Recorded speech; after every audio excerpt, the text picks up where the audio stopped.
வணக்கம் ஓவியா.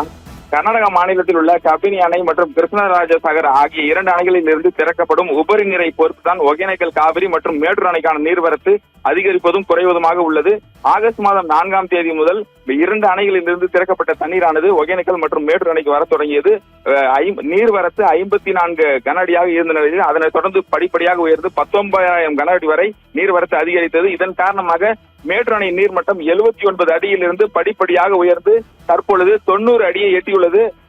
இந்த ஆண்டு டெல்டா பாசனத்திற்கு ஜூன் 12ஆம் தேதி தண்ணீர் திறக்கப்படவில்லை. போதிய நீர்வரத்து இல்லாத காரணத்தினால் ஜூன் 12ஆம் தேதி டெல்டா பாசனத்திற்கு தண்ணீர் திறக்கப்படவில்லை. அதே போல ஆகஸ்ட் 1ஆம் தேதி கிழக்கு மேற்கு கால்வாய் பாசனத்திற்கும் தண்ணீர் திறக்கப்படவில்லை. தற்பொழுது மேட்டூர் அணை 90 அடியை எட்டியுள்ள நிலையில், அதாவது வருகின்ற செப்டம்பர் 1ஆம் தேதி டெல்டா பாசனத்திற்கு தமிழ்நாடு முதலமைச்சர் விஜய் அவர்கள் மேட்டூர் அணைக்கு நேரில் வந்து தண்ணீரை திறந்து வைக்க உள்ளார். அதற்கான ஆயத்த பணிகளும் தற்பொழுது நடந்து வருகிறது.